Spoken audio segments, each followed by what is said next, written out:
জেলা শাসকের শোবার ঘরের এসির মুখ থেকে কিলবিল করে বেরিয়ে আসছে একের পর এক সাপ, আর তা দেখে রীতিমতো চক্ষু চড়ক গাছ খোদ অতিরিক্ত জেলা শাসক অনিন্দ সরকারের। পরিবার নিয়ে ঘরের এক কোনায় লাফিয়ে চলে যান অতিরিক্ত জেলা শাসক। এরপরই কিন্তু সাপ বিষধর হোক বা না হোক, দেখলেই আতঙ্ক, তাও আবার অতিরিক্ত জেলা শাসকের বাংলোয়। গতকাল রাতে এই ঘটনায় রীতিমতো আতঙ্কিত হয়ে পড়েছেন জেলার প্রশাসনিক পদস্থ কর্তা তথা অতিরিক্ত জেলা শাসক অনিন্দ সরকার। তিনি বলেন, চৈত্রের গরমে এদিন শোবার ঘরের এসিটা চালাতে শুরু করেছিলাম, আর তাতেই ঘটে যায় এই বিপত্তি।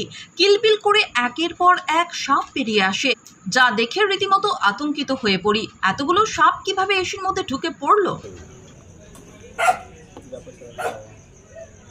चाहे तो लेके जाइए। कहाँ रोग घर में। बाप रे बाप।